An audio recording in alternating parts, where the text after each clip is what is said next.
Yeah! Woo! Woo! Welcome to Fabers Fantasy Show, presented by BreakingFootball.com. Make sure you check them out. If you have not checked out BreakingFootball.com, then your chances of winning your fantasy league are already broken.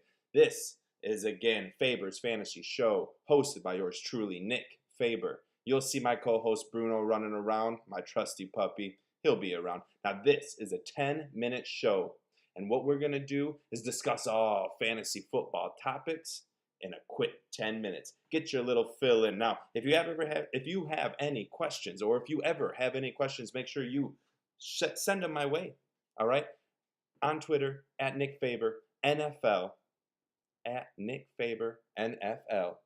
Send me your messages. Send me your questions, and we will get them on our show. At least I'll do my darndest. Okay? So, thanks for watching. Let's get right into it. We're wasting no time. The first segment is I'm calling you out. That's right, I'm calling you out. I got 3 players who I'm calling out pretty much on the roster bubble, who if they don't perform this week, they could be gone. First one, Andrew Luck. That's right. Congratulations, Andrew Luck, on being the inaugural. Can't even say the word inaugural. Call out Andrew Luck. You're ranked 21st in fantasy. All right? It's very hard to sit idly by and watch players like Ryan Tannehill, Joe Flacco, and even Blake Bortles have more fantasy points than you this year. All right? You're 1 rushing touchdown away from having Josh Allen be ranked above you in fantasy. Josh Allen.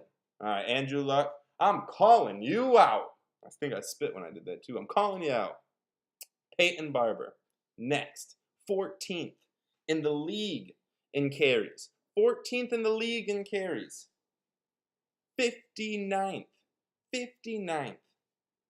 when it comes to PPR fantasy rankings. Your offense is ranked 3rd in total scoring in the league, yet you're ranked 59th. If you don't show up, I'm showing you out the door, because Peyton Barber, I'm calling you out. Calling you out, but in the last call out for week 4, Larry Fitzgerald. Yeah, Larry Fitzgerald. I drafted you early. Oh, you were a big sleeper for me. Sam Bradford can't throw the ball. He's going to be able to dip and dunk to Fitz and David Johnson. No. It's the worst offense in the NFL. Fitzgerald. Now, I understand. The offense itself is horrible. And Bradford is a heaping pile of shiitake mushrooms. What was it? You see the dog? Bruno's over there. Anyways. You're ranked 66th in PPR leagues. 66th in PPR leagues. Now, I'm sitting you for players like Tyler Boyd, Dede Westbrook, Geronimo Allison, and even your teammate Christian Kirk. That's right. I'd rather start Christian Kirk this week than you, Larry Fitzgerald. Now it's time for you to step up. You got a new, hungry quarterback, Josh Rosen, ready to make the world know who he is, and he's going to need your help. So, Larry Fitzgerald, I'm calling you out. Second segment, start versus sit. We're starting some players, we're sitting some players, right? So, we got a fun-filled Sunday coming up. We're a few days away, so make sure your lineups are ready to go. The first start, I'm starting Matt Ryan, quarterback, Atlanta Falcons, facing the Cincinnati Bengals. I'm starting him. I mean, we're about to see a 4-touchdown game. We're going to have a shootout in Atlanta, and it's going to be fun to watch. My quarterback sit for the week. Russell Wilson. Don't give me a gut check, right? That's right. I'm starting Wilson. I'm starting guys like Tannehill, Flacco, Big Ben, Andy Dalton. I already said Matt Ryan. All these guys over Russell Wilson. Running back, start, sit. Phillip Lindsay is my start. They're playing Kansas City. All right. He's going to be hungry. He's coming off of that ejection. He is about to get his workload. He's going to be fresh. And whether this is a shootout, which I predict it to be, or a ground and pound game, give me Phillip Lindsay. He's going to be in any lineup that I have with Phillip Lindsay on my team. The sit, Jay Ajayi, or any Eagles running back. It looks like Ajayi's playing, but if he doesn't, Clement, Smallwood, I don't care. Sit them all. They're playing Tennessee. Tennessee hasn't let up a rushing touchdown this year, and I do not think A guy getting back from injury is going to be the one to snap that streak. All right. And if he does, don't expect too many yards. 20, 30 yards, Ajayi, maybe a touchdown. I don't think so. I'm not taking Jay Ajayi or any Eagles running back at that. Wide receiver, start and sit. We're quick over here. You got to catch up. Got to catch up. John Brown. John Brown is my start. Look, the guy is third in the entire league in air yards. That's phenomenal. Third in the league in air yards. Smoke Brown is back. Pittsburgh, Baltimore, highest scoring game of the week, in my opinion. I'll take me some John Brown in any lineup, in every lineup. Geronimo Allison or John Brown? John Brown. The sit for wide receivers are both Robbie Anderson and Quincy Enunwa. Now look, Anderson shouldn't even be on your team anymore. He gone. But if he is, you're sitting him this week against Jacksonville. Or if you have Quincy Enunwa, who's been helping you out the last couple of weeks, really looked good in week 1, week 2, but sitting him, man. They're playing Jacksonville. Enough said, right? Tight end, start of the week, Trey Burton. He's been a little iffy. He's got 4 catches in his last 2 games each, so 8 total, 4 each. All right. The last 2 games the tight ends have played against Tampa Bay, right? Yeah, Tampa Bay. Had to think that one through there for a second. The last two games, tight ends have combined for 20 receptions, 270 yards, and a touchdown. Against Tampa Bay, you're starting Trey Burton, and you're not looking back. The sit for tight ends, George Kittle. And a lot of people are like, well, Beathard's coming in. He's gonna have to get a safety net. Where's George Kittle? I don't like it, man. The Chargers held Travis Kelce to 6 yards, 1 reception in week 1. That was week 1. Week 2, they didn't do tight ends didn't do much against them. Week 3, they played the Rams. They don't have a lot of tight ends. Regardless, I don't like the Chargers. I don't like tight ends against the Chargers. I especially don't like George Kittle with a new quarterback coming in. So, sitting George Kittle. Next, quick segment. These are for my DFS players, followers, watchers. These are the 3 highest scoring games, I think, of the week, which means I'm stacking, right? I'm stacking. Now, if you stacked the Rams, if you stacked Kupp and Goff, you're doing well.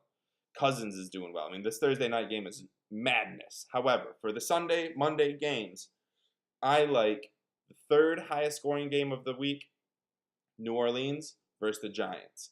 I actually think this is going to be New Orleans up 35-10 at halftime, a blowout. We're going to see the Giants start coming back. Kamara's still going to get his workload. OBJ will start working. Sterling Shepard, who's a great start of the week, they're going to come back, right? So this final score is going to be 43-30, giving it a high-scoring 73-point game, Saints over the Giants. Second highest scoring game, Atlanta-Cincy. I predict both quarterbacks will throw 4 touchdowns. All right, I think that we're going to see a hell of a game between these two. I think Cincinnati's out to prove themselves and be hungry. Atlanta's trying to show that they can still be the team they were a couple years ago. I feel like this game's about to be 41-40, 81 points. It's just going to be madness. It's going to be nuts. But the highest scoring game, we haven't even got to. It's the Sunday night game, and I'm so ecstatic to watch this. The reason being, it's going to be a fist fight, but it's going to be a shootout. Now, normally you think Baltimore, Pittsburgh, defense, 21-17, hard-hitting, concussion game. It's just not the way that those two teams work anymore. Baltimore's got one of the most prolific offenses in the league right now. It's true. Look it up. I don't care. Say what you want to say. Don't at me or at me. I don't care. Baltimore's got one of the most prolific offenses in the league. Pittsburgh, well, I don't know what the heck is going on with Pittsburgh, but they're scoring points. They're at home. Big Ben's going to come to play. This game's going to be 45-42 final, and it's going to be Vance McDonald with the game-winning touchdown catch. Make sure you have Vance McDonald on your team. But those are the 3 highest scoring games of the week. Stack those 6 teams in your DFS leagues. Okay? But this right here is the bye week saviors. The bye week saviors. I hope that sounded great. I'm tone deaf, so don't worry about it. Anyways, that's right. It's in sync season as we welcome the buys this week, and we have 2 teams on bye: the Washington Redskins and the Carolina Panthers. Now, there's some starters out there on both of those teams that you're going to have to replace, all right? Whether it's Cam Newton, Christian McCaffrey, Adrian Peterson, Chris Thompson, Devin Funchess, Jordan Reed. That's 7 players that we're going to have to figure out who we're going to be able to sign, and, and play. So let's get into it. For Cam, it's easy to say Dalton, Ryan, any of these quarterbacks I just listed, but I'm going to go a little off the wire. Let me go back to where I said Kansas City might be a blowout, or Kansas City and Denver might be a shootout. Kansas City might blow them out. Or it might be a ground and pound. If it becomes a shootout, give me Case Keenum. He's my bye-week savior for quarterback. Give me Keenum against a dreadful, terrible Kansas City defense in a big game. Monday night, if I'm not mistaken. I could be completely wrong on that. But regardless, give me Case Keenum as a bye-week savior. For Christian McCaffrey, give me Aaron Jones. Look, he's only owned in 54% of the leagues right now, ESPN-wise. 54. He's their best running back in Green Bay. He's the best pass blocker. His burst is amazing. I love Aaron Jones. I hate Jamal Williams. And if they're going to get a running game established in Green Bay, it's going to be on the back of Aaron Jones. Make sure you sign him right now and reap the benefits. I think that's right. Regardless, make sure you go get Aaron Jones. 4, Adrian Peterson. Get Alfred Morris. He's been dropped by a lot of players. Breida might not be playing this week. He's questionable, last I knew. Hopefully that hasn't changed before this gets put out there. But regardless, Alfred Morris has been dropped by a lot of players. San Francisco is going to have to do something. They're going to have to score. That's just the fact of the matter. So if San Francisco is going to score, it's not going to be on the back of C.J. Beathard throwing to Pierre Garçon, a ton of times. Marquise Goodwin. No. It's going to be on the back of the dump downs to Alfred Morris. That's how they're going to stay remotely close in this game.